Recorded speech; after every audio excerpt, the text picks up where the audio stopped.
അസ്സലാമു അലൈക്കും വറഹ്മത്തുള്ളാഹി. അൽഹംദുലില്ലാഹി റബ്ബിൽ ആലമീൻ. വസ്സലാത്തു വസ്സലാമു അലാ അഷ്റഫിൽ മുർസലീൻ വഅലാ ആലിഹി വസഹബിഹി വസല്ലം. മഹബ്ബത്തു റസൂലില്ലാഹി സ്വല്ലല്ലാഹു അലൈഹി വസല്ലം തങ്ങളെ നാം കൂടുതൽ മഹബ്ബത്ത് വെക്കുവാനും സ്നേഹിക്കുവാനും നാം ശ്രമിക്കും. ഒരു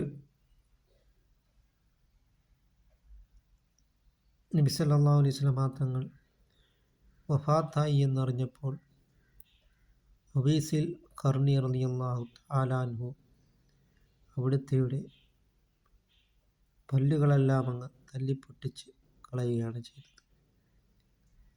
ഒരു സഹാബി രണ്ട് കണ്ണുകളും നബി സല്ലല്ലാഹു അലൈഹി വസല്ലം തങ്ങളെ കണ്ട കണ്ണിനി വേണ്ട എന്ന് പറഞ്ഞുകൊണ്ട് അത് കുത്തിപ്പൊട്ടിച്ച് കളയുകയാണ് ചെയ്തത്. നബി സല്ലല്ലാഹു അലൈഹി വസല്ലം തങ്ങൾ ജീവിച്ചിരിക്കുന്നതായ സമയത്ത് ഒരു സ്വഹാബി വനിത അവർ ഇങ്ങനെ ഒരു യുദ്ധത്തിൽ അവരുടെ ഭർത്താവ് മരിച്ചു, അവരുടെ മകൻ മരിച്ചു, അവരുടെ പിതാവ് മരിച്ചു എന്നിങ്ങനെയെല്ലാം കേട്ടപ്പോഴും അവർ ചോദിക്കുന്നത്, നബി സല്ലല്ലാഹു അലൈഹി വസല്ലം തങ്ങൾ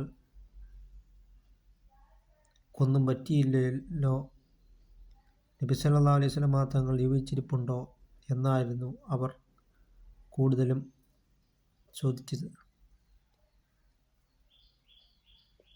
അങ്ങനെ നബി തങ്ങൾ ജീവിച്ചിരിപ്പുണ്ടോ എന്ന് അറിഞ്ഞുകൊണ്ട് അവർ അൽഹംദുലില്ലാ എന്ന് പറയുകയാണ് ചെയ്തത്. അതായിരുന്നു സഹാബാക്കൾക്ക് നബി സല്ലല്ലാഹു അലൈഹി വസല്ലം തങ്ങളോടുള്ള മഹബ്ബത്ത്.